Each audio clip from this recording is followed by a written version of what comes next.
전 시간에 우리가 세액 산출하는데 어떤 절차를 밟아서 산출이 되느냐 하는 것을 개략적으로 얘기했습니다. 그러면 다시 원점으로 가서 제일 먼저 과세 대상 재산이 뭐냐, 그걸 제일 먼저 알아야 된다고 그랬죠. 그건 아까 대충 얘기를 했습니다. 그래서 우리가 흔히 말하는 적극적 재산이 있고 소극적 재산이 있다. 그 무슨 얘기냐면 적극적 재산이라고 하는 것은 우리가 흔히 말하는 재산, 뭐 부동산이라든가 동산, 주식, 유가증권 이런 게 적극적 재산이고, 소극적 재산이란 말은 바로 부채를 얘기합니다. 채무, 그리고 아까 얘기한 보험, 신탁, 퇴직금 이런 것도 과세 대상 재산으로 본다. 그 다음에 또 그 과세 대상 재산에서 빼주는 것도 있다. 제외시켜주는 것도 있다. 그건 뭐냐면 국가에다가 기부한 거, 이건 빼준다. 당연할 거 아니에요. 국가가 받으면 좋으니까. 그 다음에 문화재, 그 다음에 묘토라는 건 뭐냐면 위토. 그 조상들 그 산소를 모시기 위해서 뭐 전답을 가지고 있다거나 이런 게 위토죠. 그 다음에 분묘지, 실제 묘지를 쓴 거, 이런 거 모두 예외적으로 빼주는 거다. 그렇게 보면 큼직한 것은 또 과세 대상으로 넣으라 그러고, 빼주는 것은 또 조금만 씌우는 것만 이렇게 빼주라고 규정이 되어 있습니다.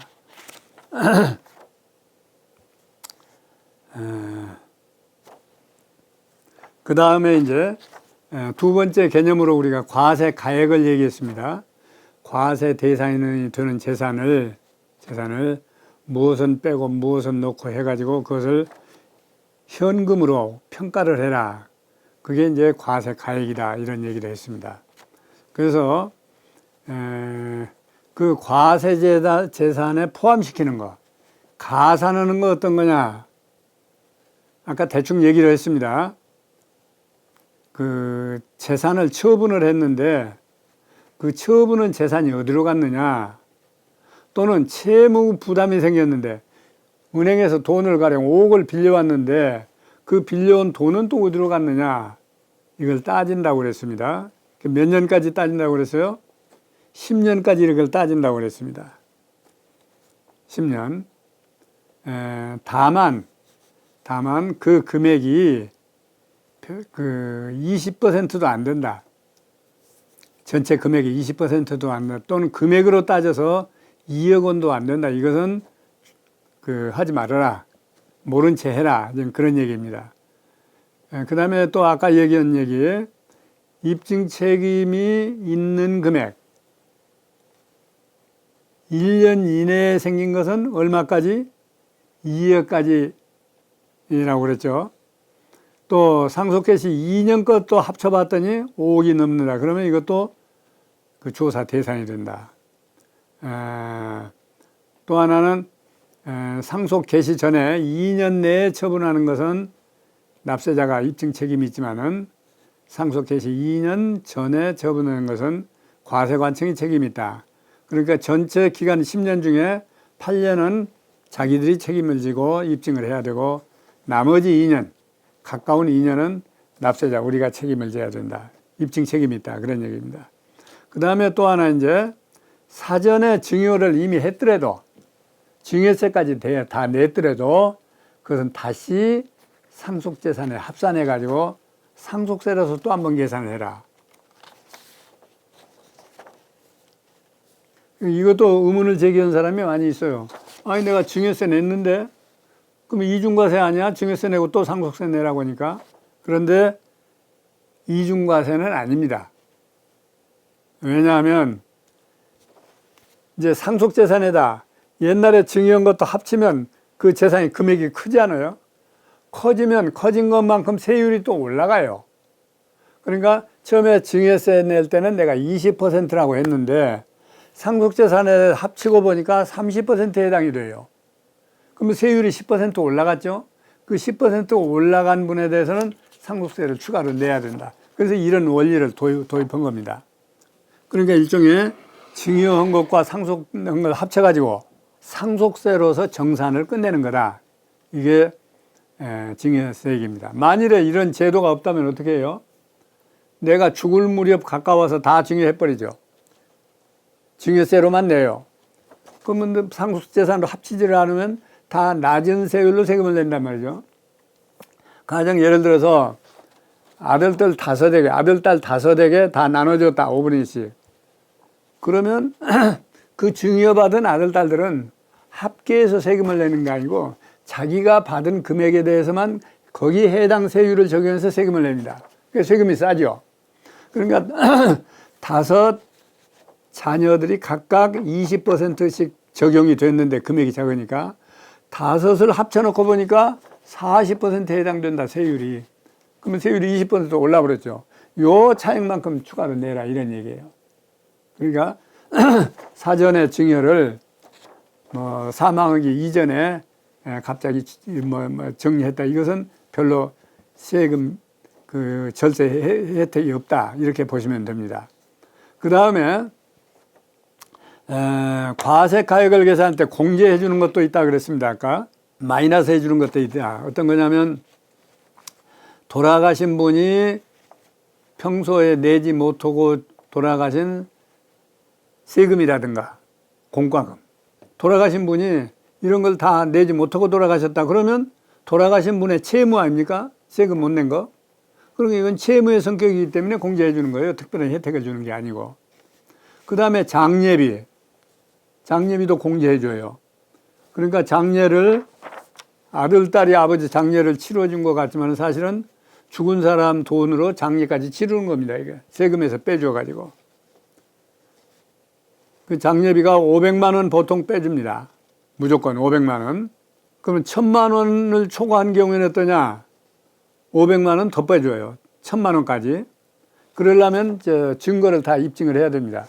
이번에 장례 치르는 데는 얼마 들었다. 이렇게 입증을 해야 돼요. 그러면 1000만 원까지도 빼준다.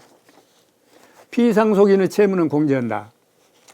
피상속인, 돌아가신 분이 빚을 지고 돌아갔다. 그러면 이 채무는 여기서 빼준다. 당연한 거죠. 근데 어떤 사람들은 흔히 그렇습니다. 누가 이제 곧 돌아가시게 생겼다. 그러면 상속세 많이 내야 된다. 또는 증여세 많이 내야 된다. 그러면 그러면 그 부채는 빼준다더라. 그러면 은행에서 빨리 돈을 빌려다가 채무를 많이 늘려놔라. 이런 얘기를 많이 하더라고요. 가령 증여를 하기 전에 또는 상속이 개시되기 전에 은행에서 3억 좀 빌려와라. 그럼 그 은행 빚이 있으니까 빚은 빼준다더라. 이렇게 흔히 얘기해요.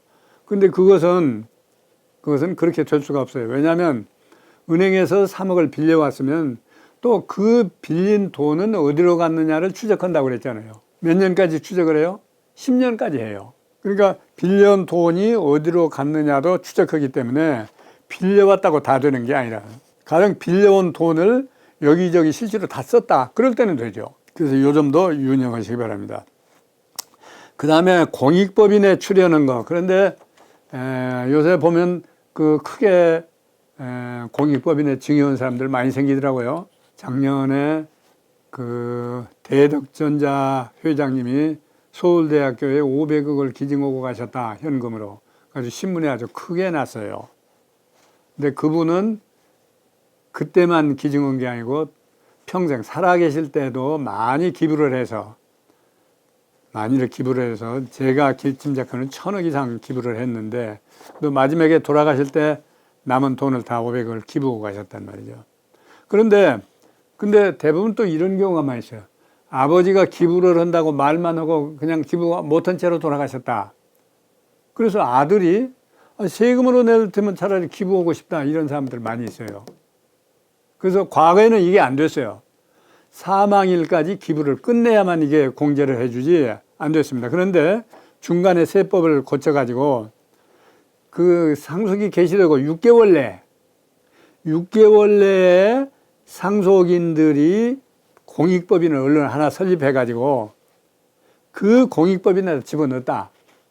그러면 생전에 증여한 거나 똑같이 공제해줘라. 이런 게 생겼어요. 참 이거 잘 된 거죠. 그러니까 옛날에는 보니까 아들, 딸이 아버지의 유지를 받아서 기부하고 싶은데 이미 돌아가셔서 안 된다고 했단 말이죠. 그래서 아들, 딸이 6개월 내에만 당신들이 공익법인 만들어서 거기다 기부하면 생전에 하신 거나 똑같이 봐주겠다. 이런 게 생겼습니다. 이러한 네 가지가 아까 세금 내는 데서 공제해주는 항목들이다. 그 다음에 이제 아까 내가 얘기했습니다. 상속재산은 그 상속재산 자체는 부동산, 동산, 예금 뭐 이렇게 돼 있지만은 그것을 평가하지 않으면 세금 산출이 안 되니까 평가를 거쳐서 그러니까 무엇이냐가 중요한 게 아니고 얼마짜리가 중요하다. 그래서 이걸 해야 되는데 시가주의다. 아까 말씀드렸습니다. 시가를 원칙으로 적용한다. 그런데 시가는 아무도 모르니까 가령 중개사무소에서 얼마짜리다 하는 것은 그것은 객관적인 시가가 아니기 때문에 적용을 안 합니다. 그래서 시가가 모르기 때문에 세법에다 무슨 얘기를 두었냐면 토지 수용이 됐다. 수용된 것은 시가를 봐줘라. 설사 수용 가격이 시가보다 낮게 했더라도 일단 이건 수용 가격을 시가로 봐줘라. 경매된 가격이다. 경매 가격으로 봐줘라. 세 번째 감정 가격도 시가로 봐준다. 그러니까 감정도 실제 시세보다는 되게 조금은 싸게 해주더라고요. 그러나 그것은 시가다 이렇게 보는 겁니다. 평가 기간 내에 한 것만 봐준다 이랬어요. 평가 기간 내에. 평가 기간이 지나간 것은 시가로 인정 안 해주고 평가 기간 내에 한 것은 봐준다. 그러면 평가 기간이라는 게 언제를 평가 기간이라고 하느냐? 평가 기준일 전후 6개월. 증여세는 전 6개월 후 3개월. 이건 무슨 얘기냐면 이게 평가 기준일이라고 하는 게 설정되었죠.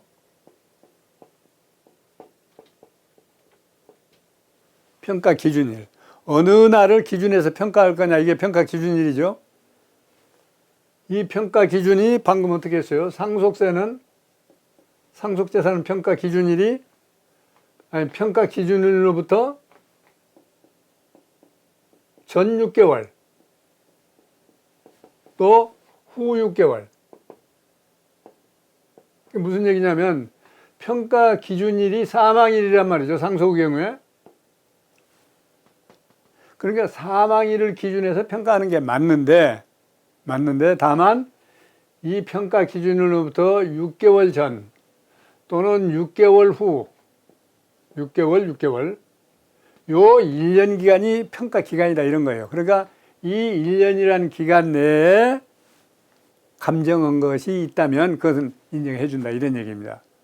근데 전에는 이렇게만 규정이 되어 있었어요. 그런데 이제 증여세는 또 다르게 했습니다. 증여세 나중에 또 증여세 얘기할 기회가 있겠습니다만 증여세는 전 6개월은 같은데 후 3개월 그러니까 합쳐서 9개월만 증여세는 평가 기간으로 하고 차이가 어디 있습니까? 여기는 합치니까 1년이고 여기는 9개월이라는 얘기죠. 이 기간 내에 감정한 게 있다면 그 감정 가격은 시가로 인정해 주겠다 이런 얘기예요. 지금까지는 세법을 이렇게 운용해 왔는데 최근에 부동산 때문에 굉장히 시끄럽죠. 최근에 어떤 규정을 새로 만들어 놓냐면 아까 잠깐 얘기했습니다만은 이 감정을 납세자가 스스로 할 때는 요 기간 내의 것만 인정해 줘요.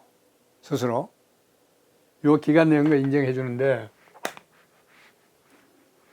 이제는 이제 한술 더 떠가지고 감정을 납세자는 물론 할 수 있지만은 정부도 감정을 해보겠다. 정부도. 그러면 정부에서 감정하는 것도 방금 얘기했다시피 전 6개월 후 6개월 요 기간 내의 것만 감정을 해서 과세하면 좋은데 정부에서 하는 것은 이 기간을 쭉 늘려버렸어요.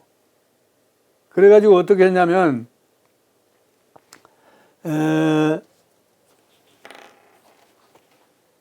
상속세는 신고 기한으로부터 가령 이때가 기준일이라고 그랬죠. 기준일부터 6개월 내에 신고를 해야 됩니다.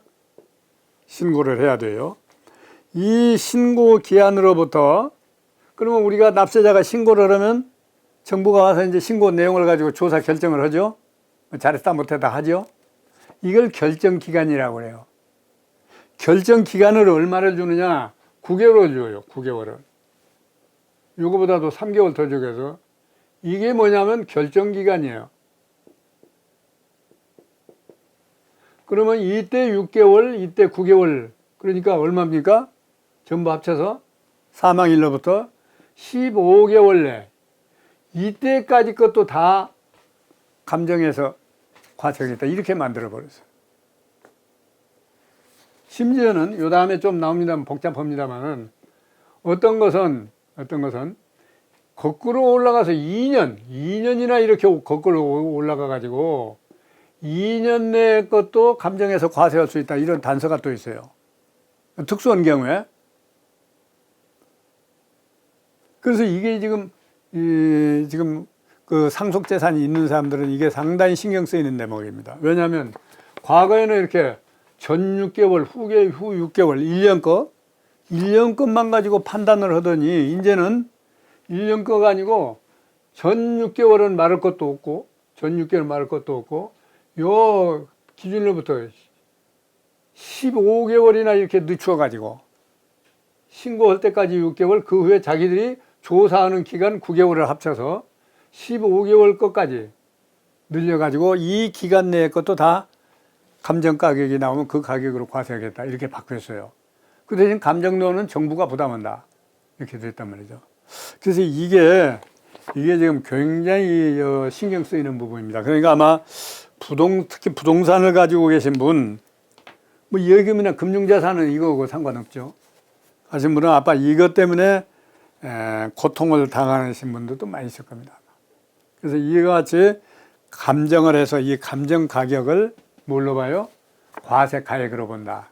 과세 대상 재산 가액으로 본다.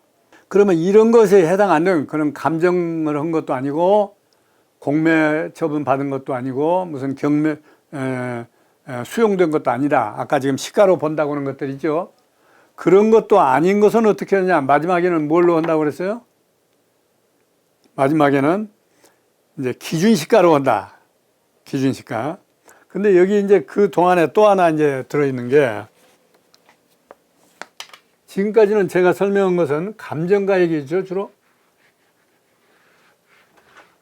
감정을 어디까지 해가지고 이 감정가액으로 나한테 세금을 매길 거냐, 이거였는데, 이걸 적용하지 않는 경우, 이건 뭐냐면, 담보로 잡힌 금액이 있다면, 담보 얼마로 잡혔느냐, 담보 빚 쓸 때 얼마로 잡혔느냐, 이 담보 가액을 과세 대상으로 할 수도 있다. 또 한 가지로는 임대료를 가지고 1년에 이 건물 임대료를 얼마씩 받느냐, 임대료를 가지고 환산을 합니다.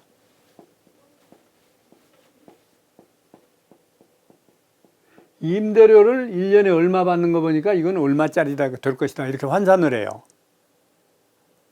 그건 이 환산 공식은 잠깐 써드리면, 환산 공식은 임대면서 받은 보증금에다가 플러스 1년간의 이자율이 있죠. 그러면 여기 이자로 치면 얼마인가, 이자율을 곱해가지고 산출합니다. 그러니까요, 이자로 계산한 금액하고 보증금 금액하고 합친 거, 이게 사실은 이 가격 아니냐, 이렇게 임대료 가지고 환산하는 방법이 있어요. 그 다음에는 이제 세 번째로는 장부에 얼마로 잡혔느냐. 이 장부, 이것도 상당히 지금 양도소득세에서도 문제가 많이 되고 있습니다. 무슨 얘기냐면, 양도소득세를 계산할 때 나는 기준시가로 계산을 했어요. 기준시가로 취득했다고 보고 했는데, 그렇게 과세해놓고 보니까 그 사람들이 임대소득에 대한 신고를 할 때 보니까 장부에 얼마짜리라고 부동산 가격이 올라 있거든요. 그러면 요걸 공제해 주겠다. 그러니까 뭐냐면 실제 취득가액은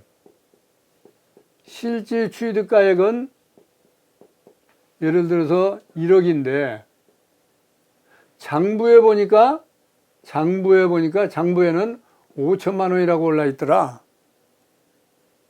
그러면 장부가 맞는 거 아니냐? 다 자기 스스로 5천만 원이라고 올렸으니까. 가지고 요것만 빼주겠다. 이게 또 한참 문제가 많이 되고 있어요. 이 장부가액을 기준한다는 것은 옛날에는 없었는데 이게 또 들어갔어요.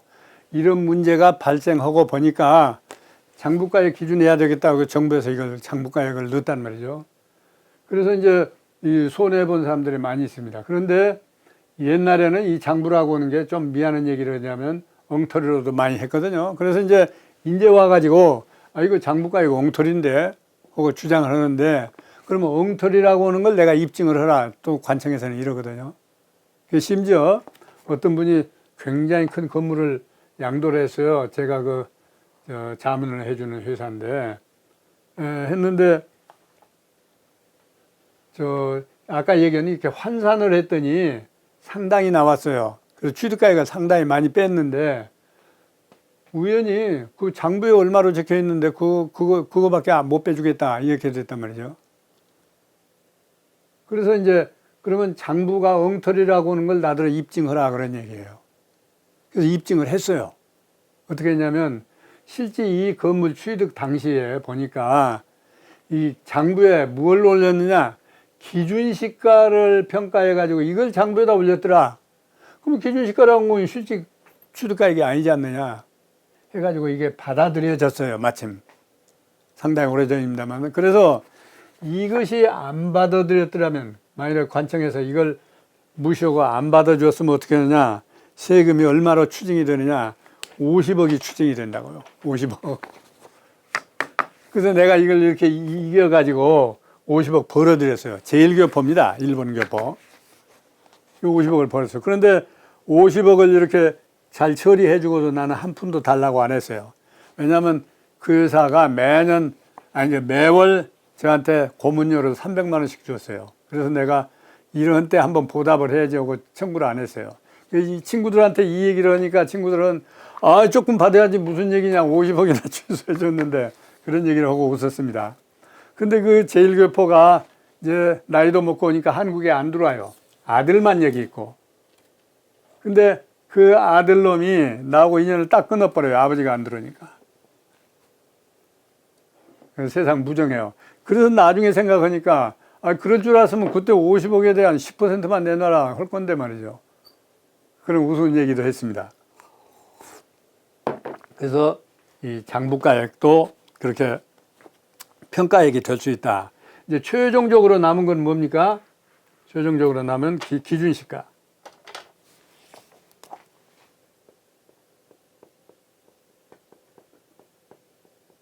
기준시가. 이렇게 여러 가지 방법을 썼어요. 평가 방법을. 아까 제일 처음에 뭘 썼죠? 감정가격 또는 수용가격 또는 경매가격 이런 것도 있고, 또 은행에 담보용 가격, 또 임대료 얼마 받는가 해서 그 가격, 또는 장부에 있는 가격, 기준시가. 그럼 이 중에 뭘 적용해야 맞습니까?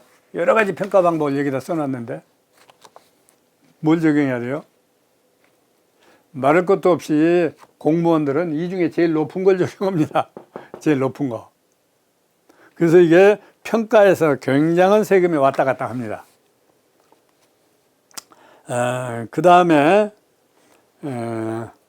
주식은 기준일, 평가 기준, 그러니까 주식 판날이죠. 주식 판날 전후 2개월, 앞으로 2개월, 뒤로 2개월, 그러니까 4개월 동안에 주식시장의 평균 가격을 냅니다. 그러니까 그것도 복잡한 일이에요. 매일 하루에도 몇 번씩 주식 가격이라는 게 등락을 하는데 4개월의 평균 가격을 냅니다. 다만 그래서 그 종가, 하루 중에 맨 마지막 가격 가지고 40일간을 해서 냅니다. 이게 상장 주식을 그렇게 평가하고, 비상장 주식, 우리가 말하는 중소기업들은 대부분 비상장 주식이죠. 이 비상장 주식은 세법에 그 계산 공식이 딱 나와 있어요. 그 공식으로 과세합니다.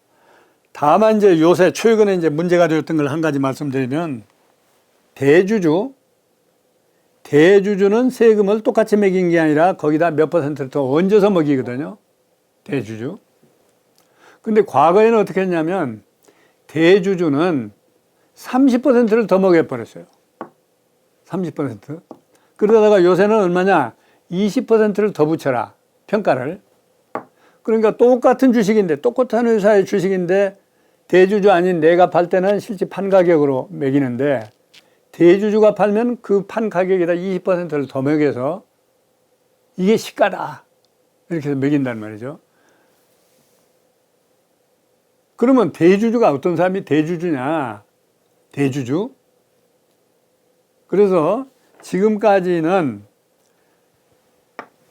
자기가 가진 주식이 그 회사 주식, 전체 주식에 10억 기준이었단 말이에요. 10억. 10억 이상 가진 사람은 대주주다. 그러니까 그 사람들이 팔면